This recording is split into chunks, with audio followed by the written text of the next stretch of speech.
Hi, I'm Roy Collin, and welcome to the show. I've got six podcasts, as you'll see behind me. The speaking podcast, where I'm talking to speakers, coaches, authors, and even marketers. I've got the meditation podcast, where I'm talking about meditation, breath work, yoga, chakras. I've got a load of meditations from 1 minute to 2 hours. I've got the Learn Polish podcast, and the episodes are about 5 to 10 minutes, and we deal with everyday topics like going to the dentist and things like that. The Awakening podcast is where I'm exposing fraud and corruption, but with solutions. And I've had guests like Mickie Willis, Dr. Peter McCullough, David Icke, and Thomas Rentz.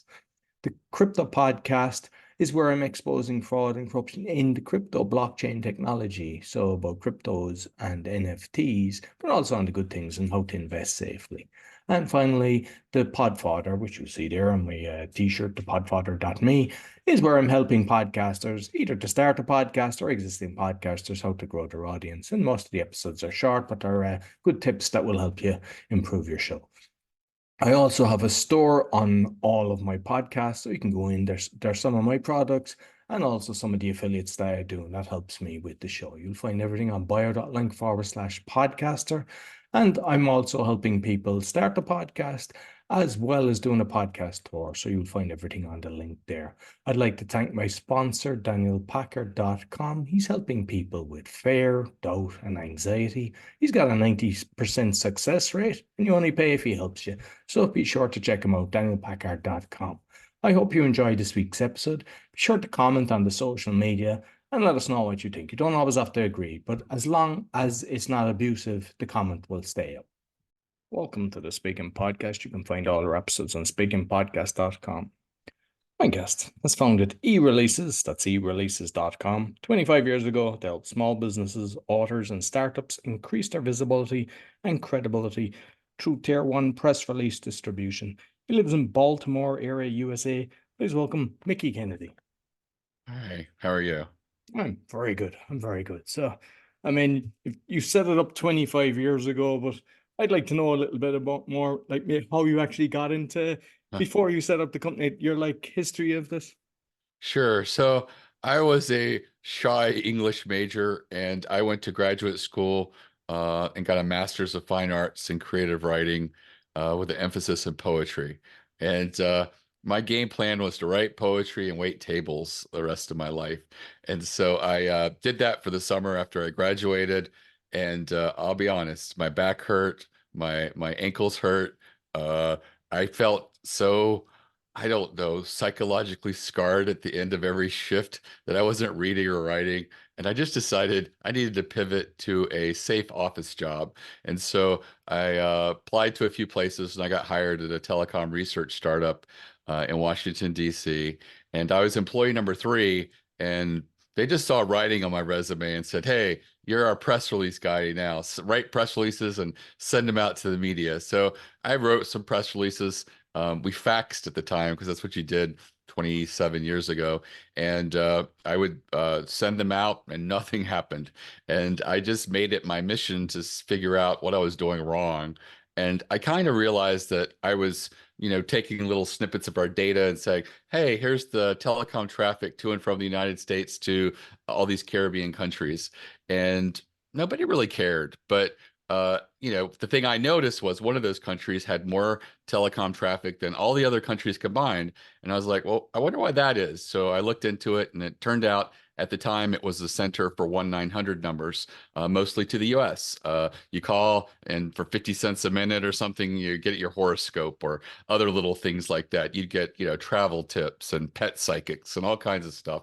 And so I thought that was interesting. So I wrote about it rather than just focusing on a block of numbers, the story behind it.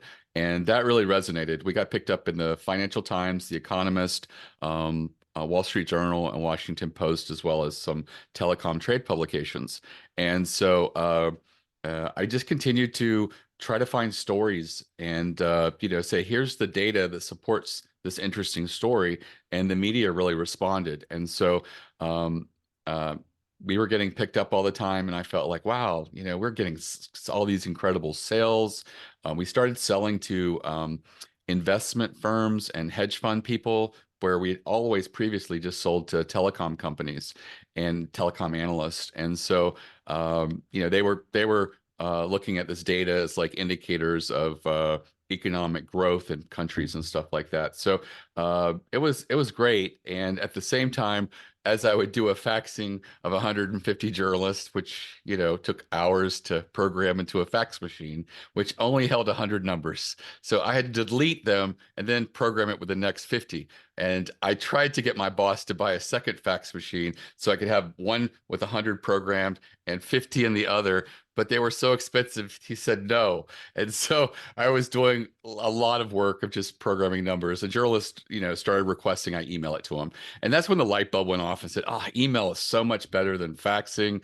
And I mentioned it to my boss, and he said, "Oh, there could be a business there." And I thought of starting e-releases, so I took the next year in my spare time, which isn't considerable when you work at a startup, just contacting journalists and asking them if I could put them in my database and send them in press releases when I launched. And they all said yes, because at that time, email was fairly new, and they were just like, "Whoa, I could have targeted releases sent to me."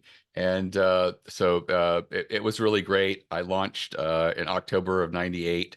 And I would just play the matchmaker, sending releases to journalists that wanted them. And my clients did pretty well. And PR Newswire eventually reached out to us and said, "Hey, we like what you're doing. We like that you're serving small businesses and entrepreneurs. Maybe there's a way we could work together." And they had suggested that I buy a local distribution through them, like a city or state, and get a reduced price on that. And I really, resisted that and said that my clients deserved a national distribution. Well, they charged $1,600 to move a national press release. And so I was charging just a couple $100 at the time. And so I didn't think anything would come of it. But one of the things I noticed when we were talking is they have a overnight editorial team that has to be there in case there's breaking news or a recall, or they wanted to get something out to the Asian markets. So they had to correspond with their Asian bureaus, and they didn't do much. And so I was like, "Hey, I could schedule all my press releases for the next business day. Your staff could set them up overnight. It wouldn't cost you additional labor." And so based on that, they were able to give me really good pricing for national distribution, mostly because we do a lot of releases. And so every release that goes out today gets a national distribution without having to pay $1,600. It's probably about a third, maybe 40% of that. And so it is a huge cost savings than going directly to the wire. And it's worked out extremely well. I move about 10,000 to 12,000 releases a year. And one of the things that I get to see is what releases work and what releases don't. And so I do try to then take my knowledge from that and pass it along to my customers and clients. And they largely ignore me, but it is something that I do try to pitch out and tell people about because it's such an educational thing that there are certain types of releases that are much more likely to get media pickup than others. And I mean, you mentioned you were kind of early to the game with the email, because I even remember having the modem for the email at that stage. Like, but the way things have got now, I mean, I think I have something like 15,000 emails. It gets to a case where you're bombarded. How has it changed over the years? Where I presume like the journalists that or the papers that are putting out stuff are probably bombarded as well. So how do you navigate that? So the good thing is, I think the newswire came along at a good time because email is no longer the best way to communicate with journalists. There are databases of journalists that are available for purchase.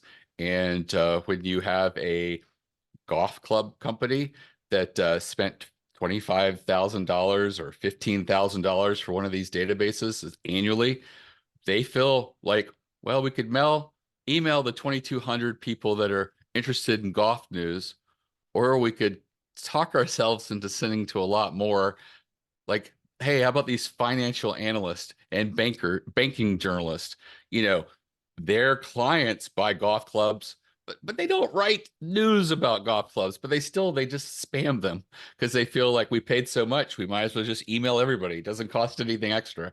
And so, yeah, journalists are getting so much email, they're getting so much off-targeted email, and so their email is it's a mess. And, despite that, I know some PR firms who have relationships with journalists probably get whitelisted or filtered in a way that some of their stuff goes through. But I also know that a lot of them have to resort to picking up the phone and pitching over the phone just to get the journalist to go in their spam and folder and find them.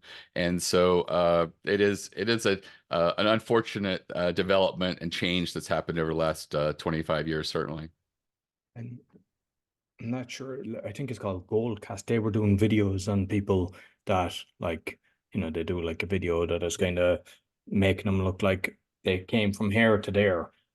And it looks like it's something that was just created on the person, and that's how they do it. But you had to pay 30 grand to do it. Most people wouldn't know that. But what I found out as well is the likes of Forbes, when they have person of the year or this or that, it ain't because you're the person of the year, it's people are paying to do that. And I'm just wondering, does that go on in every single publication that Well, you don't know what's real kind of news and what's paid?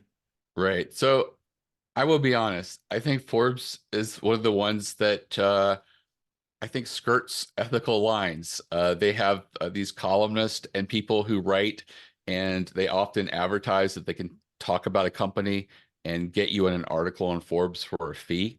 And that's unethical. I mean, it's not supposed to happen. Now, these aren't the quasi journalists who write that are in the print publication. These are mostly like the blogger type, and they have a certain segment on the website where they do columns and things like that. But I don't like it. I'm not involved in that. I don't do paid placement. It's not earned media. And that's what we call it when a journalist writes about you organically. And people can tell the difference. I mean, there are a lot of business marketers when someone says, "Oh, I got in Forbes," their eyes roll because they know it's a paid placement. It doesn't mean anything. If you want it to mean something, show me the article in the print publication. It won't be there. They don't put those columns in the print publication. And but that being said, you were talking about other things like Man of the Year and stuff like that. I don't know. I mean, it does seem like that is a publication that has a way in which paid placement has a place, and I think it does tarnish the brand a bit. That being said, there's always probably stuff that goes on behind closed doors at a lot of places. If you're a struggling print publication in this era, I could certainly understand skirting the rules a little bit and maybe helping out someone in the hopes that they renew an advertising campaign or something like that. But I think that a lot of journalists still have strong ethics and are looking for something at the end of the day that will either educate or entertain their audience. And, that's their job. Journalists can say that their job is to uphold standards and stuff like that. But at the end of the day, if they do not educate or entertain their audience, they're going to be out of business as a journalist. They need to find the articles that will move the needle and keep their audience engaged and following them and that publication along. And for that reason, I always tell people who feel like they're too small to matter with the media, if you've got something that's unique and you have a either a unique selling proposition or you're doing something very novel in your industry, you stand a strong chance of getting picked up by the media, regardless of your size. These journalists don't get approvals from their audience every time they cover a new Microsoft Office suite.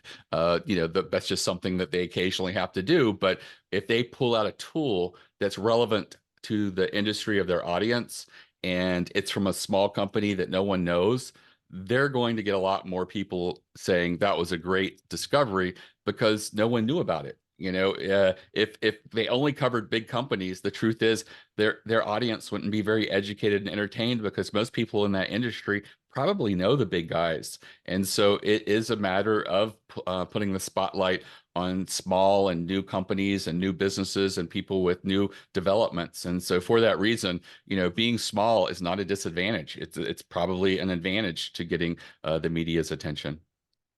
And with like the press release, I mean, you've got electronic publications and you've got print publications, and sometimes they go on both. Does it really matter once you've got the numbers and it's kind of the relevant targeted audience?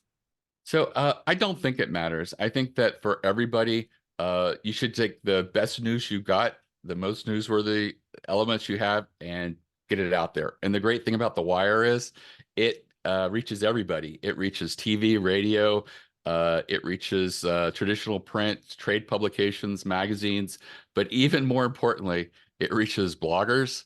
And that was a struggle. Over 15 years ago, the Newswire didn't want to give bloggers Newswire access.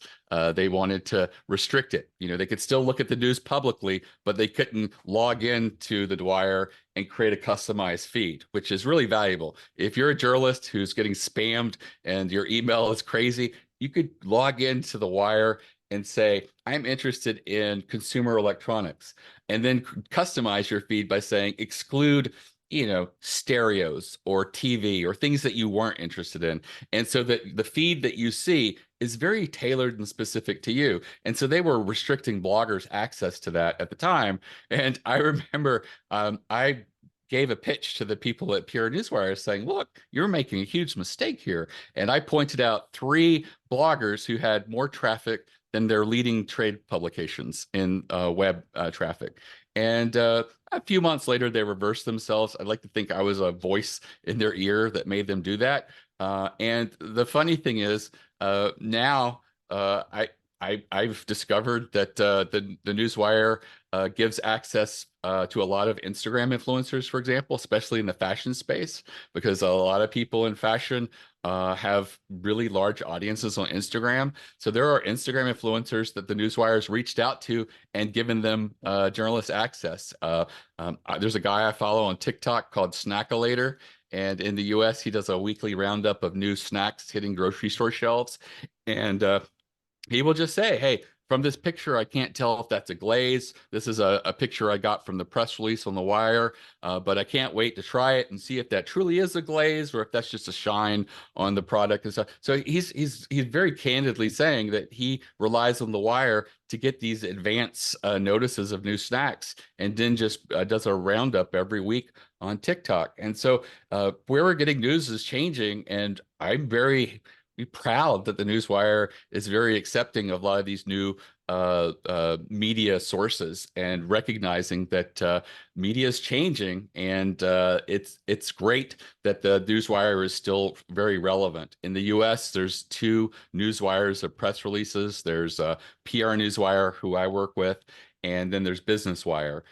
There's a third wire called Globe Newswire that's trying to get market share, but it just has had a difficult time because busy journalists don't want to have to fish in like 3 ponds. It's so easy for them to fish in 2 ponds and feel like they're getting everything. And as a result, Globe has sort of pivoted where they just focus mainly on compliance for publicly traded companies who don't really care about getting media attention. In some cases, there's some publicly traded companies that don't even want the journalists looking too closely at what they're doing. So that's mostly what they've been focusing on. Despite that, there's a lot of companies out there with Wire in their name, but they're not Wires. There are Wires that I'm sure you've heard of, like Associated Press, Reuters, United Press International, UPI, and a few others. Their model is different. They don't move press releases. They move articles that they've written, and they license those articles to the media. So like the Baltimore Sun, which is sort of in my backyard, if there was a Supreme Court judgment at the end of yesterday, rather than have one of their journalists write that article, they could just pull that article that the Associated Press, knowing it's a really good article, and they just pay a licensing fee, and that their journalist who's juggling too many things doesn't have to write that article. And that's their business model. They do take press releases, but they always turn them into an article if they decide to cover them. And so that's the real difference. And so it's a lot of education in the marketplace and a lot of confusion in the marketplace. But being able to get in the Wire is a huge opportunity for people, because if you have something that's very newsworthy and relevant, you can go really far. I have a case study on my website at ereleases.com. It's the top one, called the Dining Bond Initiative. It was set up very shortly during the pandemic to help out restaurants that were closed. And so we offered the press release for free because it was just a volunteer kind of effort. And the way it worked is you could nominate your favorite local restaurant, and if they were the volunteers were able to get in touch with them, you could give money that went directly to them. And it was sort of backed with what they called a dining bond, sort of playing off the war bond initiative of prior years. And it's sort of like a gift certificate, but it resulted in well over 100 articles. A lot of large publications picked it up, like the Washington Post and Wall Street Journal, but a lot of small daily papers. As a matter of fact, we quit counting the smaller papers because they just kept coming and coming. Over $10 million in revenue to help restaurants, and over 100 articles by just hitting send and it just going on the wire and being really engaging and people really relating to it. I think it did so well because it was positive news at a time of uncertainty. We were sent home for 2 weeks to flatten the curve, and we saw what that turned into. And we also felt like we didn't have any power, but here was something we could do. Like, give $20 to our, favorite restaurant we used to always go to on our anniversary or something like that. And it just felt nice and, made us feel good. And so, it really resonated. And that's the real value of working on a newswire, is if you have something that is newsworthy and really relevant, it can really go far and wide. And you mentioned the bloggers and the influencers. Is it a case with them that they're getting the information, they're not really earning from it, but they're bringing out big, valuable information, which in turn increases their audience, and then they get the paid stuff from other people? Is that how it's kind of working? Yes, I haven't seen it with Snackulator yet, but he'd be stupid if he didn't, have someone reach out to him and say, "Hey, we have a new cereal hitting the shelves. We'd really like you to do, like, basically a 30-minute little commercial talking about it and stuff like that." I do see other influencers that do that, so it's a natural thing for them to do that. But at the end of the day, it's also free content for them. This guy. In the case of Snackulator, has created a huge audience of people who just like to see what new snacks are coming out, and they just find it entertaining. And it's always sort of quirky and interesting because there's always wacky seasonal things, like a weird St. Patrick's Day green product that's coming out, or something along those lines. He also does a weekly fast food thing as well, and he also gets a lot of that from press releases as well. But it's just entertaining, and there are people that just like to follow the snack industry or the fast food industry, and so he's really got an engaged audience, and he is the one that's giving them everything before it's really publicly available. I mean, as soon as the company sends that press release before it's launched, he's got it, and he's already communicating for people, and they start to look for it over the next few weeks. And I mean, I just know from even say like the podcasting, there's people kind of do tours on that as well, and people show numbers, and just because my experience, I've seen people showing millions, and they'd be like 5 or 10, and it's based on a previous product that they were doing. When you've got publications giving numbers, like you hear sometimes they're independently audited and stuff like that, but then again, you're kind of, it's like the ISO. I remember the ISO, and it was like you're paying them to give you the ISO, so they make sure that you get it. Like, and there's always backhanders in everything. Yeah, and there's publications that still have circulation numbers, but they don't have necessarily the readers. I still subscribe to what is it? I can't I just had it. Inc. magazine, for example, and Fast Company, I used because to get them. because Yeah. because they send me something and say, renew for a year for $10 and give a free year to someone else. And so I just go, okay. So I give my sales guy a year for free, and I pay $10, and we just play that game every year. It's so cheap, and yet I have to be honest. I've got a stack of them over here. I keep looking. I haven't probably read an article there in a year and a half. And I think a lot of people are probably in the same boat. and it's just one of the unfortunate things about print. Do know that a lot of people are navigating to web only. And a lot of people that do have print also have web, either behind a paywall or it's ad supported. But the one thing I do know is that when you're doing a press release, you are given the opportunity to include two images.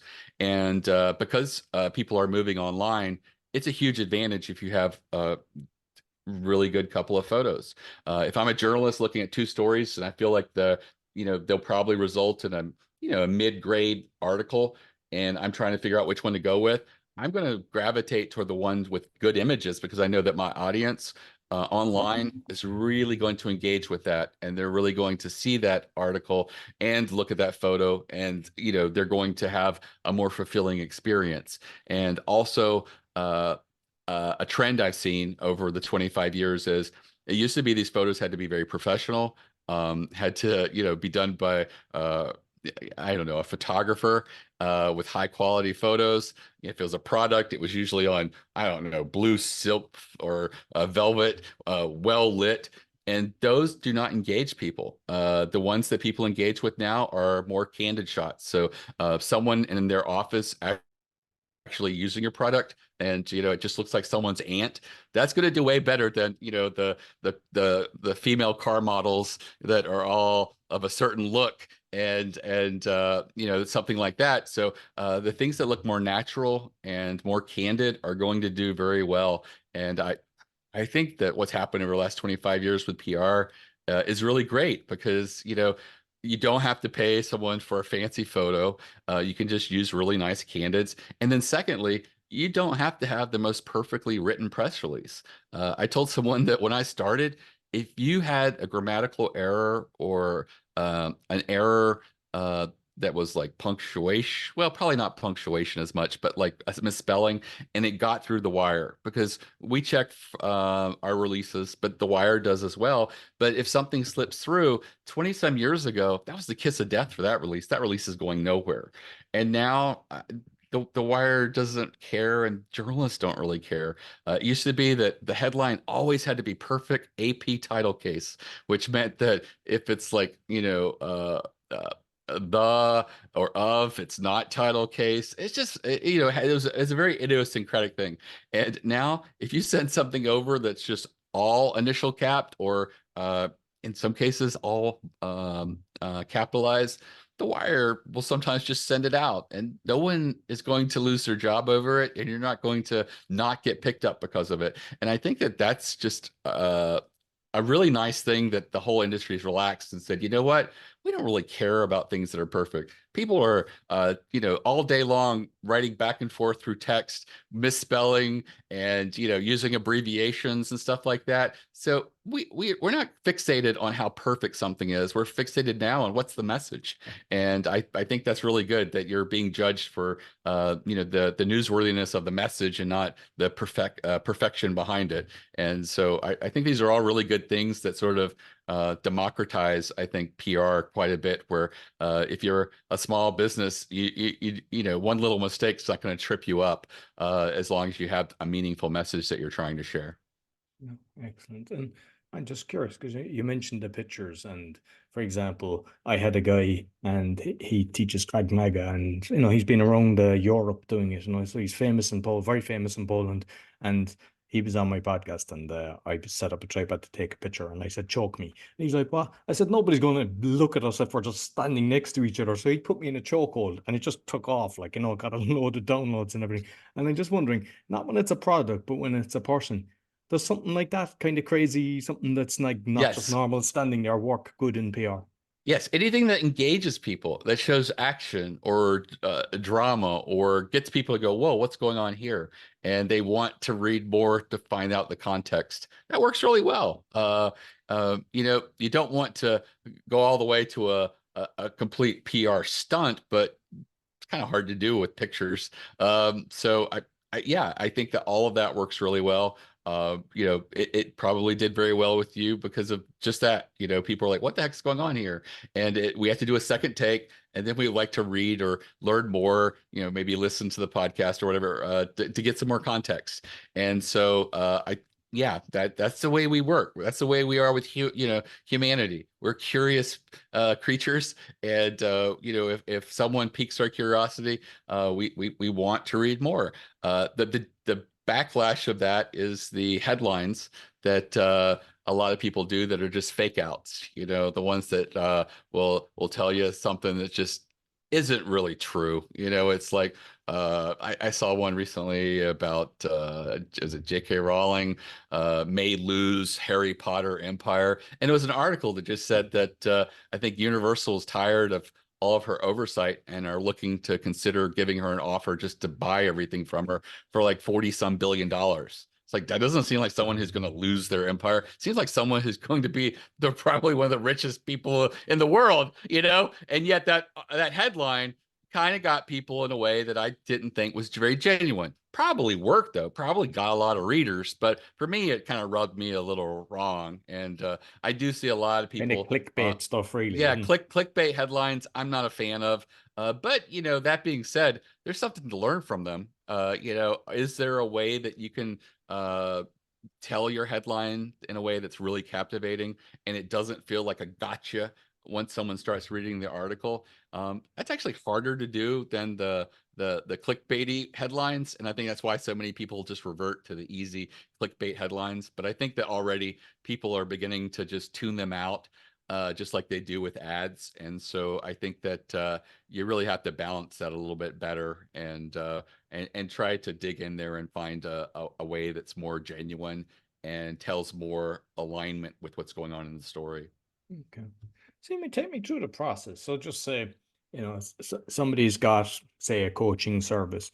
Is it that they create what they believe would be the best kind of article, and then ye put your spin on it and improve it, or do you actually just create the whole lot based on knowing what the person is doing? Right. So most people come to us with a press release they've already written. Some will ask for a little bit of feedback, but our experience is a lot of them will just upload the release and hit send. And you know, as a result, after the sale, we have to try to educate them that, hey, you've done this first release. It's part of a PR campaign. Most PR campaigns are 6 to 8 releases. You did this.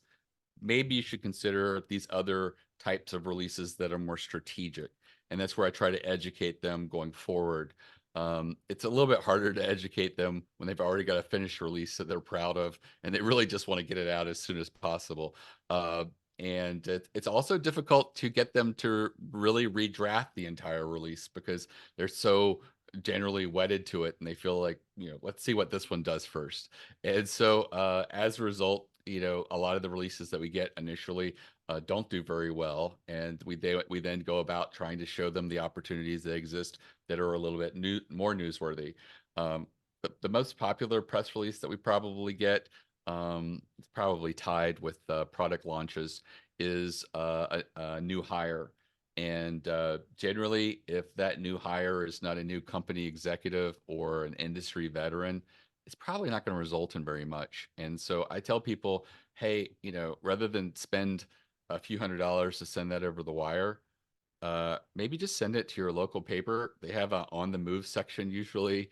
Same thing with your key trade publication. They generally have an on the move section. Send a picture, a few sentences about the new hire. You really don't even have to write a press release. That's probably the most you were going to get anyways from the press release, and it really isn't very difficult to establish a couple of relationships, especially on the move sections usually have an email address dedicated to that you could just send. And usually they just, if they have room in the space for it, they'll usually just run it just as a matter of fact. And so I think that that's where I focus that. But the other types of releases then that people should be considering are yeah, focusing on what your unique selling proposition is. What is it that you do that's different than everybody else? I think this is an area that I see a lot of startups do very well. Here in the US, we have a show called Shark Tank. I think it's like Dragon's Den Oh, in the I'm UK. familiar with Mark Cuban and Yeah. yeah, a few other. No, it's a And good show, yeah. the producers tell the people that before their episode airs, they should do a release, and they often recommend us. So we do a lot of the releases for people before their episode airs. But Startups, even if they're not going on Shark Tank, generally do very well because they know what they're doing very well and what how they distinguish themselves from every other company in the marketplace. And so they have a really good elevator pitch, and they can really just hone in on what makes them different, what their secret sauce is, and focusing on that in a release, especially if it's like launch release, or you've reached a new milestone, your version 2.0 or something like that with your solution, can do very well. Other things that work really well are sharing your story. Sometimes your entrepreneur journey is newsworthy, sometimes on its own, but sometimes you can make it a secondary thing in a press release. Like maybe you're doing a new product release, and later in the release, usually in the boilerplate, we call the about section, where it's about company. You can sort of put a few sentences in there about what makes you unique, or what your story is. And when talk about story, it's like everybody that goes on Shark Tank, one of the first things they do is they open up about how the business was created. And usually it's a uh, something that's an obstacle that they overcame, or vulnerability, like maybe they had a health issue and they had to, resign from their job or take time off, and they had this hobby that they did, and they wondered if they could start a business with that. Or maybe they went through a painful divorce, and they were looking for something they could start from home, and they discovered this little thing, and it just grew from there. And one of the reasons that everybody that goes on Shark Tank leads with that is it's a human interest element. It immediately humanizes you to the audience, and creates this immediate empathy. And that's very powerful, because all of a sudden we care about this person, and we feel for them, and we want to follow them through their journey and find out whether they got the funding or didn't. And the same thing happens in a press release. And so sharing your journey really takes the audience along and makes them sort of care about the company, because people at the end of the day like to do business with people, not logos and corporations. And I think it's a very human element, and it's one of the ways in which you can sort of break through and really get people to care about your products and your services, because they care about you and your story. Other things that are kind of newsworthy are data points. Sometimes taking publicly available data and putting it in your release can really bolster your announcement. For example, let's say you have a new logistics software solution for the trucking industry, and you put a data point in there like, hey, 67% of new transport companies fell in their first 5 years, often because they can't get their profits under control, because they don't have a logistics software solution that's monitoring everything. That's where we come in. So you really put the stakes of why your product solution is so important for the industry. And a journalist knows that, hey, that data point is going to make my audience care a lot more about this logistics solution for my audience of people in the transport industry. And so that can really work. Data could also work if you create it. And this is one of the things I suggest to anybody who just feels like they've tried a few releases and it didn't work, and they're about to throw in the towel. I tell them to do this because it's never failed anybody that I've coached through it. And that is to do a survey in your industry. Put together a few meaningful questions that are relevant today. They can be things that are trending in your industry. They could be things that you've noticed if you were at a conference or a trade show. What are the things you would ask colleagues that work in your industry? Like, hey, have you noticed this or that? Often it's things that nobody's covered in the media. So those are really ripe, because maybe the media should be talking about them. It could be like, have you noticed that everybody's like really slow paying lately, and net 30 has turned into like net 90 with apologies, and things are not looking great. We're considering laying off. How about you? And they're like, oh no, we're growing at 20%. No, but if it's, people say, oh yeah, we're tightening up and considering layoffs as well. Those can all be really good indicators of what's going on in your industry. So I like to create 16 questions, 4 questions per page in SurveyMonkey. On the last page, you can put like a wild question. I call them left field questions, like something that you would just like to, maybe it's a funny question, but it could give you some interesting results. And a lot of times that's been the question that we decide to go with in the press release. You then take that link and you approach an independent or small trade association in your industry. The large trade associations are no good. They get media attention all the time and they have their own PR people and they wouldn't cooperate with you. But the small and independent trade associations don't get a lot of media attention. So if you approach them, I usually like ones that have like, 500 members and up, and just say, hey, could you send this link out to your members in exchange? I will mention your association in my press release I'll be issuing over the wire. 2/3 of the time, they'll say yes. Occasionally, they might push back and say, hey, how about we co-brand the survey or give us a little bit more exposure? I don't necessarily see a downside to that. I just don't want them to get involved with changing the questions and approving stuff and approving the press release and everything like that. It's just, and the smaller and independent ones, they're pretty flexible and they generally don't get involved. They just see it as a win, just being attached to the release. So, uh, uh, uh, that's what I recommend. There are so many trade associations in all your industry. Just look for one that sort of aligns with you. In the PR space, I was told by a PR professional in a podcast that, well, Mickie, what would you do with our industry? There's only one trade association, Public Relations Society of America. And so I just went back and said, last time I checked, there was over 470 PR trade associations in the United States. Some of them are very esoteric, like, people from a particular state or maybe Italian Americans and the Mid-Atlantic PR professionals. But there's a lot of them that do represent the bulk of PR firms. There was one I think that was PR firms of 50 employees or less, and I was like, that's probably most people. I'm sure there's some big PR firms, but there's probably just a dozen or 2 dozen at the most that are probably way beyond that, or hybrid organizations that are more like ad agencies. So pick one that aligns with your audience of who you feel like you are, and just approach them. And like I said, 2/3 of the time they'll say yes. If not, you move on to the next one. If you don't get 100 results, I do tell them that we're looking for at least 100 results. Um, you can ask them, hey, could you push this on social media or consider a second email send? We're really trying to get over 100 so that I can use your audience. Otherwise, I won't be able to. And usually they'll do that. They want it to win for them. And so you then look at all of the results from the questionnaire, build a page on your website with all of the questions and answers, and then focus the press release on maybe one or at most two of those questions. You're going to look for the one that has the biggest surprise or aha moment for people, the one that people would really want to know the answer to right now, and focus on that.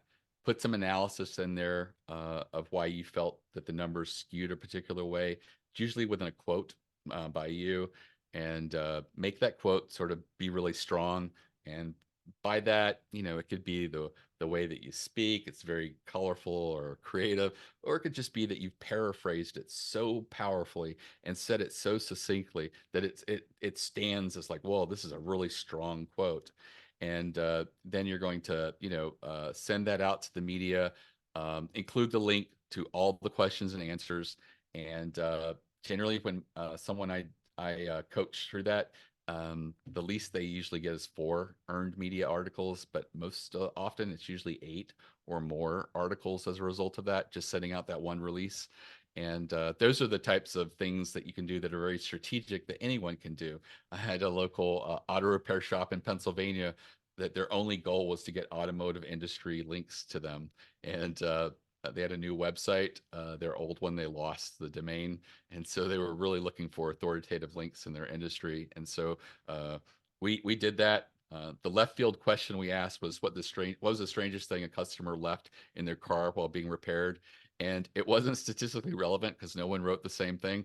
But we put a roundup on the website of all the responses, and in the press release, we just focused on the 20 of them, and we mentioned that all the other questions and answers and all the other responses were on the link. So of the 14 automotive trade publications that ran with the article, I think around 8 of them included the link back to the website, which really, improved their SEO. Within 3 months, they were ranking #1 in their area for city auto repair. And so, that worked really well. It allowed them to stand out, and they felt like, who are we to do a survey? We have no authority. We're just a local auto repair shop. But, you get that authority just by doing it. And it's one of those ways to really just stand out as an expert in your industry. Oh, excellent. And when you submit something to the wire then, well, like a press release, is it that it lasts for so long and disappears, or is it there? How long does it actually stay that people can pick up on it?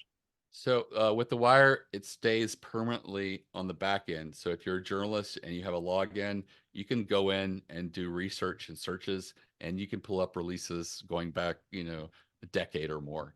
And so it does live long there.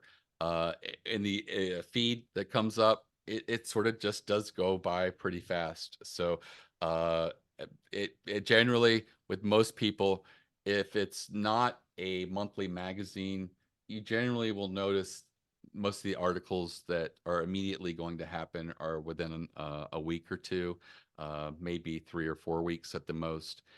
If you do get picked up in a monthly magazine, it can be 3 or 4 months before that article comes out.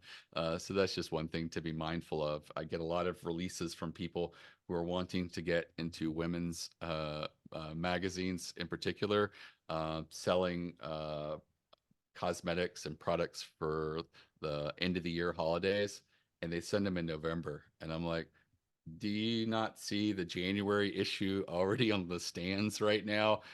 December's come and gone in the newsstand world, so it's too late to get holiday coverage if your goal is monthly magazines. So you have to be mindful of people's timelines.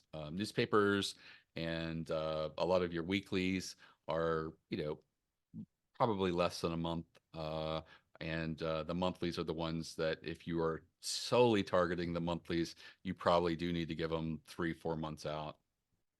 And I know you kind of mentioned to kind of do maybe 6 to 8. Is that you're doing that in a month period, or Oh what's the kind of no, time no. frame that you would do the 6 to 8? Right. So usually with a PR campaign, you map out a campaign of 6 to 8 releases. It may take you 6 to 8 months if you do them monthly. It may take you 3.5 months if you do them every other week. It could also be that, if you're a really small business and you're doing a lot of things, you might be able to only fit a release every 2 to 3 months. So maybe quarterly might be a goal. But the thing is, you should kind of have mapped out the types of releases that you want to do and take into account milestones that you have going forward. So if you know that in a year you're having a new launch of a product, then you kind of want to make that one of your 6 to 8 releases that you're going to sort of incorporate into a PR campaign.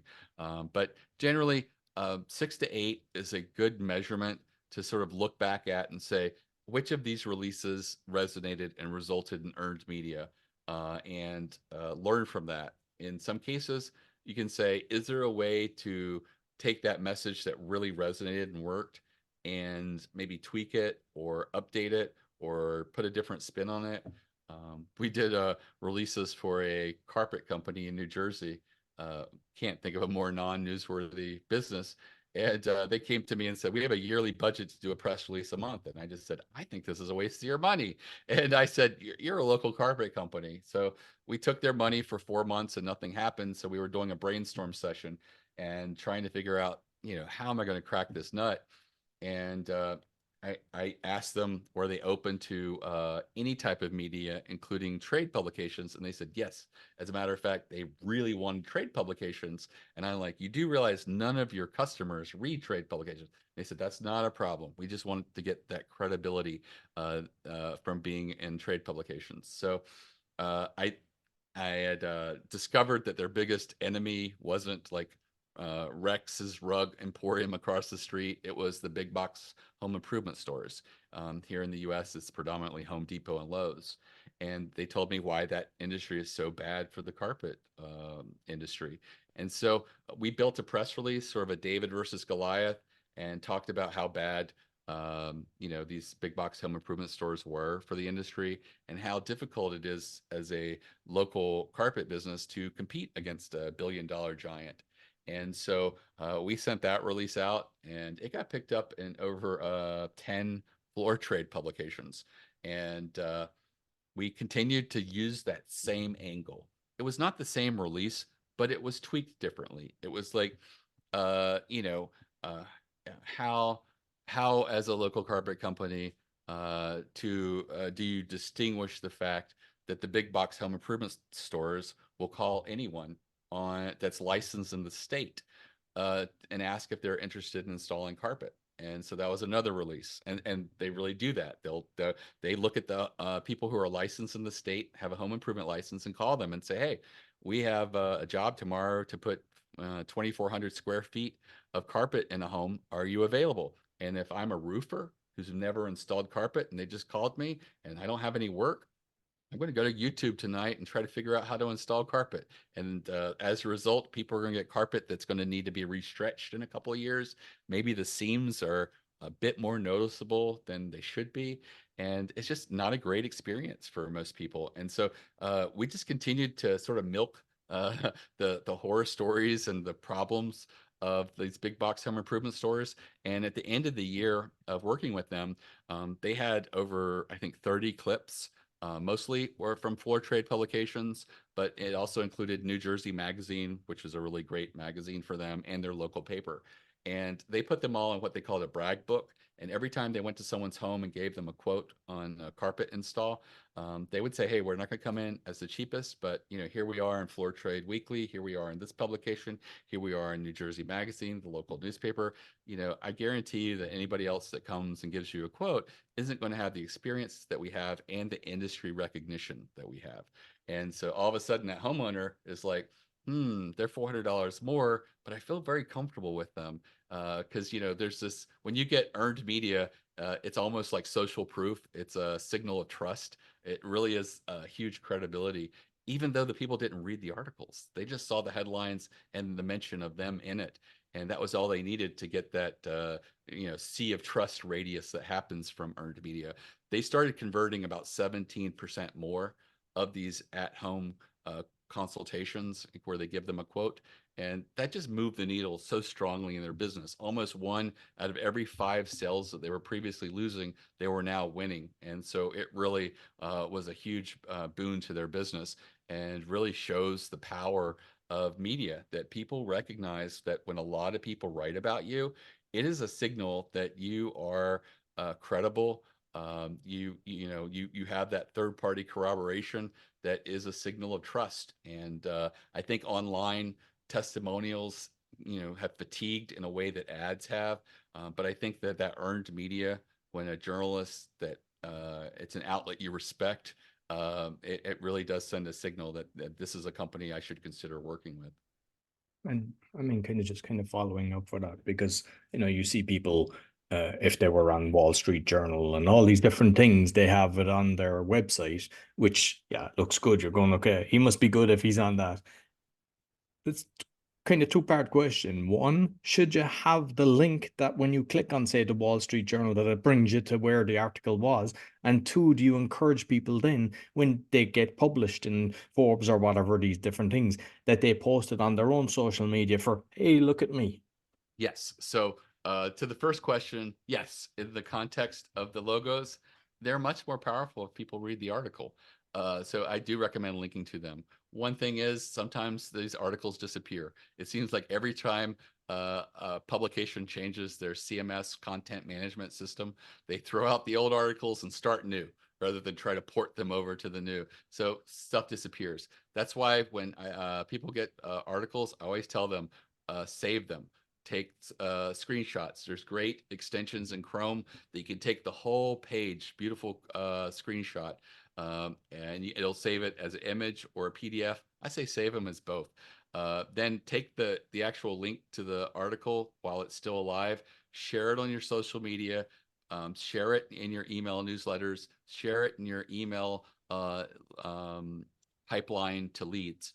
And the reason is when someone reads an article, it really gives them a signal of trust, and a lot of people will convert from an article, especially if the price point's really low. If you're in B2B and it's a higher price point, they're not going to just click through and buy, but they're going to then do more research, and they are going to become a good lead that probably will yield some results down the line. But I've read so many articles about a really cool Kickstarter campaign. I'm like, oh, this person shared their story. They saw this need in the marketplace, and I've gone along with them on the journey, and now they're trying to get people to back them. And I click through, and if it's $50 or $70, I often will just support them, even if I don't need the darn product, because I just love the story. And that's what happens when we read earned media. And so, when you send these links on social media and to leads, when they read it, they start to say, hey, I was considering them. I was only about 40% of the way there, wasn't about to bite the bullet, but now that I've read this, I'm a little bit more likely to convert and become a customer. Same thing with your existing customers. Put that in front of them, because there's always churn. There are people who just feel like, hey, we've been with them for a few years, maybe we should try someone else. And if they see that article, they see that you've got this credibility and someone's written about you, they're more likely to say, I feel comfortable with who we have. We don't need to shop these guys this year. And so it really does radiate out there, and it is something that you could just share, with your audience, your leads, your customers, and it really does create lowering your churn, as well as bringing in some of your leads that probably weren't going to convert. Excellent. Excellent, Mickie. Thoroughly enjoyed the conversation, and I learned a lot today. So you might let people know where they can find you.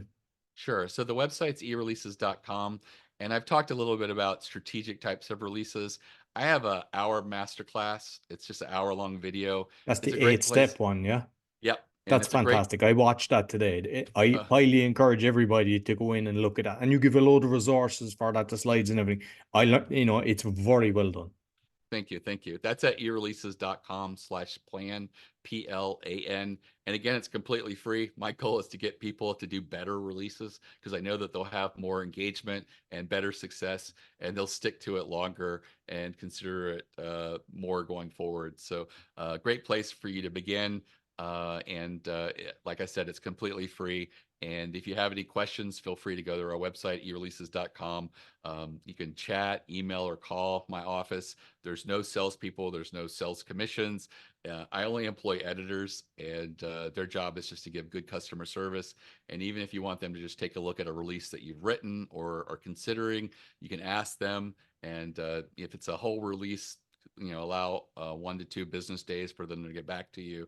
But we do that at no charge, and we'll provide some tips and advice, whether you end up using us or not. Excellent. I'll make sure I put the links both on the audio and the video. Thank you very much, Mickie. You're very welcome. So that's all for the Speaking Podcast. You'll find all our episodes on speakingpodcast.com. Be sure to give us a thumbs up, 5-star rate, and share with your friends, and comment on everything that we discussed. Until next week, take care. So I hope you enjoyed this week's episode. As mentioned at the start, you'll find my 6 podcasts on bio.link/podcaster. And also, if you'd like to start a podcast or do a podcasting tour, you'll find the information on that or on the QR code that's there. Be sure to give us a thumbs up, 5-star rating, and share with your friends, because it really helps.